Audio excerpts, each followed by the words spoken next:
Baik, selamat datang Bu. Perkenalkan saya Alberto Taulin, saya dokter yang bekerja di klinik ini.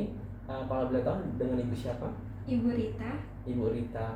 Ibu Rita kesini dengan suaminya ya Bu? Iya betul. Iya. Untuk Ibu Rita sendiri umurnya berapa Bu? Sekarang saya 29 tahun. 29 tahun. Lalu untuk alamat tinggalnya? Saya tinggal di Kemiling, dokter. Di Kemiling ya. Untuk pekerjaannya sendiri Bu? Saya ibu rumah tangga. Ibu rumah tangga. Kalau suaminya? Suami saya pekerja swasta. Swasta ya. Baik. Lalu untuk agamanya sendiri Bu? Saya Muslim, dokter. Muslim ya. Baik. Untuk sukunya? Saya suku Sunda. Suku Sunda. Baik Bu. Ibu kesini ada keluhan apa Bu? Nggak ada keluhan sih dok. Saya mau kontrol pasca persalinan aja dok. Oh, mau kontrol ya Bu. Baik Bu, setelah ini saya akan mengajukan beberapa pertanyaan yang bisa personal terhadap terkait dengan persalinan Ibu. Sebenarnya apakah Ibu bersedia? Iya bersedia dokter. Baik, terima kasih untuk kesediaannya. Kalau boleh tahu untuk persalinan sendiri itu di mana ya Bu?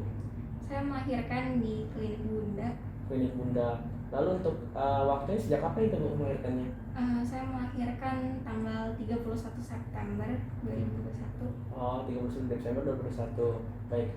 Lalu untuk yang menolongi siapa Bu? Ditolong oleh bidan dokter. Oleh bidan. Lalu untuk persalinannya sendiri apakah normal atau sesar Bu? Normal dok. Normal. Lalu ketika persalinan apakah ada tindakan tertentu seperti penjahitan pada vaginanya? Iya ada dok. Oh, ada ya. Baik, terima kasih Bu. Lalu selain selama ini apakah ada keluhan lain Bu seperti demam ataupun pusing? Nggak ada sih dok. Tidak ada. Kalau sakit kepala atau penglihatan yang kabur? Kadang-kadang sakit kepala tapi penglihatannya kabur enggak sih. Kadang-kadang sakit kepala ya Bu. Baik. Lalu untuk perasaan sini apakah ada perasaan sedih atau depresi Bu? Nggak ada sih dok. Saya bahagia aja. Bahagia aja ya Bu. Baik. Lalu untuk kualitas tidurnya bagaimana Bu? Apakah terdapat gangguan dalam tidurnya Bu?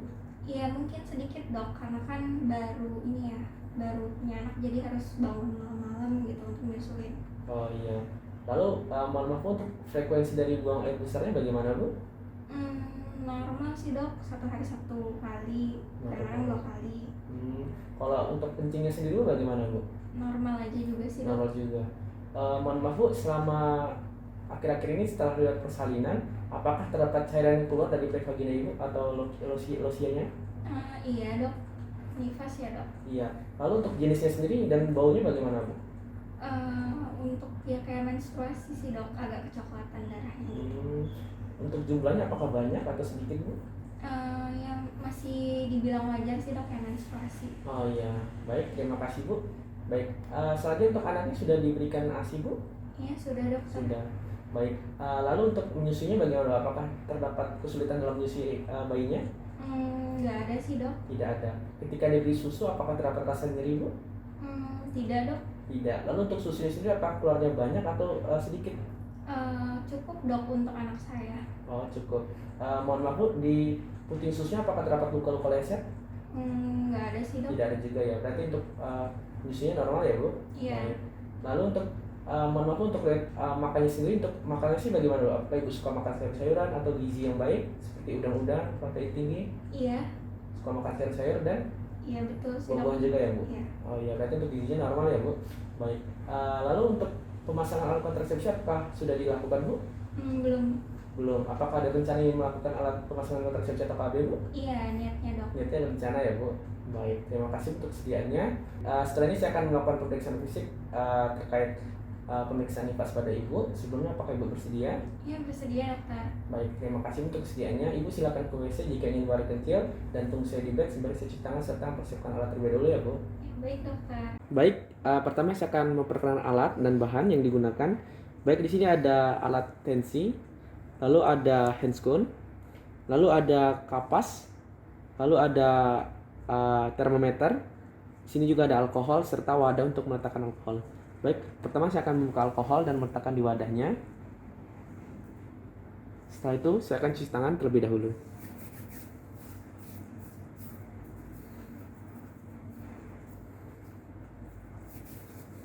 Baik, setelah cuci tangan saya akan menggunakan handscone.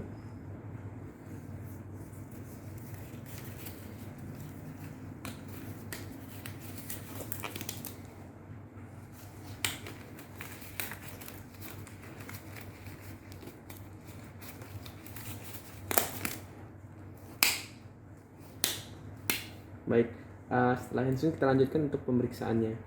Baik, pada pemeriksaan pertama kita akan melakukan pemeriksaan bagian kepala untuk memeriksa apakah terdapat konjungtiva anemis atau tidak. Ibu bisa lihat ke atas, Bu. Iya. Baik, dari hasil ini tidak ditemukan adanya konjungtiva anemis. Baik, selanjutnya kita akan melakukan pemeriksaan untuk payudaranya. Kita perhatikan untuk putingnya sendiri bagaimana. Lalu kita lihat untuk pengeluaran ASI-nya apakah normal atau tidak. Bu, mohon maaf Bu, saya akan melakukan pemeriksaan pada payudara Ibu dengan menyentuh payudara Ibu. Sebenarnya apakah Ibu bersedia? Baik, terima kasih untuk kesediaannya. Mohon maaf ya Bu. Kita lihat apakah air susunya keluar atau tidak. Baik, di sini untuk air susunya normal. Baik, lalu kita lihat apakah terdapat bengkakan ataupun luka leset. Di sini tidak ditemukan ada luka ataupun bengkak. Lalu kita lihat apakah terdapat tanda peradangan dan juga benjolan. Mohon maaf Bu, saya akan melakukan palpasi atau penekanan pada payudara Ibu untuk melihat apakah terdapat benjolan atau tidak. Sebenarnya Ibu bersedia atau tidak, Bu? Bersedia. Baik, terima kasih untuk kesediaannya. Mohon maaf ya, Bu. Baik, tidak ditemukan adanya benjolan ataupun massa. Baik, selanjutnya kita akan melakukan pemeriksaan perut atau bagian abdomen. Baik, kita akan melakukan pemeriksaan tinggi fundus uterusnya. Baik, di sini untuk tinggi fundus uterusnya ada di 125 cm. Baik, selanjutnya kita akan melakukan pemeriksaan untuk kontraksi dari uterusnya sendiri. Mohon maaf ya Bu, saya akan melakukan penekanan pada uterus Ibu. Baik, untuk kontraksinya juga normal. Baik, selanjutnya kita akan melakukan pemeriksaan pada kandung kemih apakah terdapat kandung kemih yang kosong ataupun penuh.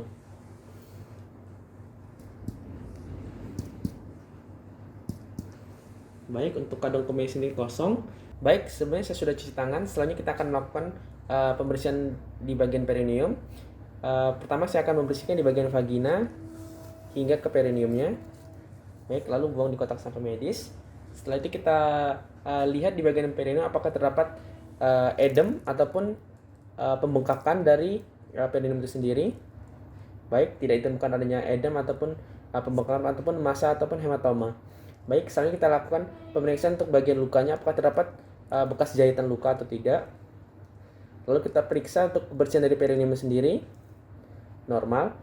Baik, lalu kita lihat apakah terdapat pengulanulosia atau cairan dari uterus yang keluar melalui vagina. Lalu kita lihat apakah warnanya putih ataupun warna kemerahan. Lalu untuk baunya sendiri bagaimana, apakah terdapat bau busuk atau tidak.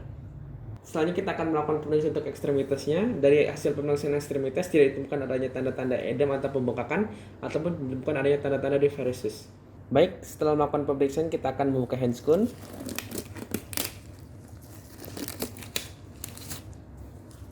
Lalu rendam di larutan klorin 0,5%.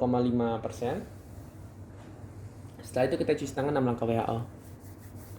2, 3, 4, 5, 6. Oke. Baik, untuk pemeriksaan ini telah selesai. Baik, untuk hasil pemeriksaan fisik sudah selesai dilakukan ya Bu, dan untuk hasilnya normal. Baik. Tadi terkait untuk pemasangan alat kontrasepsi, apakah Ibu sudah tahu apa yang dipilih untuk jenis alat kontrasepsinya? Belum tahu Dok. Belum tahu ya. Baik. Jadi untuk alat jenis kontrasepsi itu ada berbagai macam ya Bu. Ada yang barier seperti kondom dan diafragma vagina. Lalu juga ada yang alat kontrasepsi dalam rahim atau AKDR itu seperti IUD. Lalu ada juga untuk alat kontrasepsi yang hormonal yang diinjeksikan ataupun yang diminum seperti obat.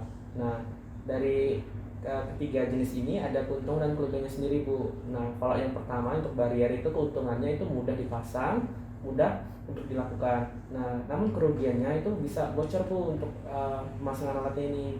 Nah, lalu untuk yang IUD atau pemasangan di dalam vagina itu untuk kerugiannya sendiri itu bisa digunakan dalam jangka waktu yang cukup lama, 1 tahun sampai 2 tahun. Nah, untuk kerugiannya sendiri itu ketika pemasangan mungkin 3 bulan atau 6 bulan pertama itu sering mengalami perdarahan. Namun Ibu tidak usah khawatir Bu, apabila perdarahannya berlanjut Ibu bisa datang ke sini kembali.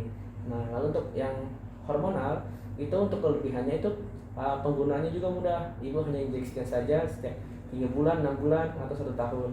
Nah, untuk yang obat juga itu kan tinggal diminum saja. Namun untuk kekurangannya mungkin Ibu bisa lupa. Nah, dan juga untuk kekurangannya sendiri, untuk yang hormonal itu untuk pemulihannya kembali Bu itu cukup lama, sekitar 6 bulan sampai 1 tahun. Jadi ketika Ibu menghentikan untuk penggunaan kontrasepsi hormonal, ibu bisa ambil lagi sekitar 6 bulan setelah penelitian obat tersebut.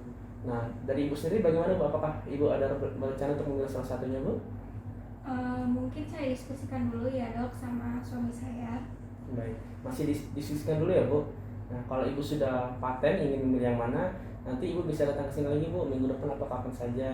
Nah, nanti kita akan melakukan pemasangan alat kontrasepsi yang sesuai dengan yang ibu inginkan.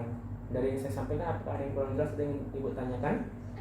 Mungkin izin bertanya dokter ya. Bagaimana kalau seandainya kami merasa sudah cukup dok punya anaknya, apakah ada kontrasepsi pilihan terbaik untuk kami?